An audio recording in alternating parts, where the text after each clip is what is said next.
three major benefits to improving your credit if your credit score is below a 740 or you can't get the things that you want and need right now due to credit issues.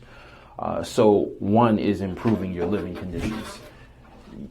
Your credit impacts where you live, what you drive, the opportunities that you have that you miss out on, and it doesn't have to stay that way.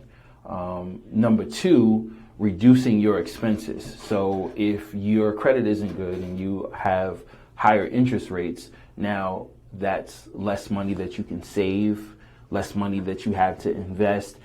And many people overlook these things and they just live day to day to day to day, and they go on in these situations and they're not addressing their credit issues. I don't care if you're paying a credit repair company, you're working on it yourself, whatever it is, take some sort of action. Of course, you want to take the right action and not just do anything because you could make matters worse, but you want to take action. Don't be complacent with living in that situation because your credit doesn't have to stay bad for the next 7 to 10 years.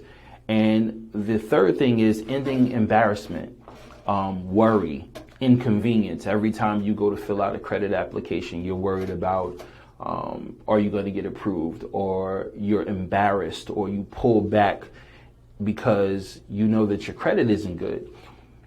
The good news is that you don't have to live in that condition. Your credit does not have to stay that way. So I would encourage you to take action, do something.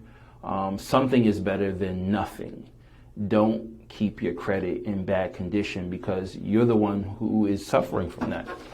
So what I would encourage you today, take action, do something with your credit, and don't live in the current condition that you're living in now if you have less than perfect credit.